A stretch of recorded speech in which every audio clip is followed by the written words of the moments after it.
খালি। আমার হাতে শাখা পলা ছিল, আমার হাজবেন্ড নিয়ে গেছে। আমার কপালে সিঁদুর ছিল, আমার হাজবেন্ড নিয়ে গেছে। আমি আর কি পরবো? ওগুলোই তো আমার অলংকার ছিল, ওগুলোই তো আমার অলংকার ছিল। আমার আর কি লাগতো? আর তো কিচ্ছু লাগতো না। আমার হাজবেন্ড অনেক কষ্ট পেয়ে মারা গেছে, অনেক কষ্ট পেয়ে মারা গেছে। আমি জীবনে ভুলতে পারবো না, আমার সারা জীবনের আক্ষেপ থাকবে।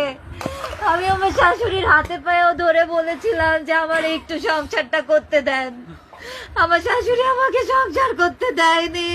আমার আক্ষেপ থেকে যাবে, আমার বয়স 20, আমার সারা জীবনের আফসোস থেকে যাবে আমার হাজবেন্ডকে নিয়ে, যাকে আমি জীবনে প্রথমবার ভালোবেসেছিলাম। আমার স্বামীকে, তাকে নিয়ে আমার সংসার করা হলো না। আমি কিভাবে বাঁচবো? ও নিঃশ্বাস নিতে পারতেছে না, ওর গা কত যে শক্ত ছিল, ঠান্ডা ঠান্ডা, ওর হাত পা শক্ত। ও যে কত সুন্দর ছিল, ও যে কত সুন্দর ছিল। আমার হাজবেন্ডের মতো সুন্দর ছেলে আমি দেখি নাই আমার লাইফে, আমার লাইফে দেখি নাই। ও আর আসবে না, ও আমাকে এসে জড়িয়ে ধরবে না।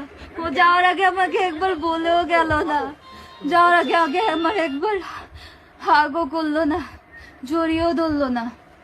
ও নিজের মতো চলে গেল। কত অভিমান, কত কষ্ট নিয়ে যে ও চলে গেল।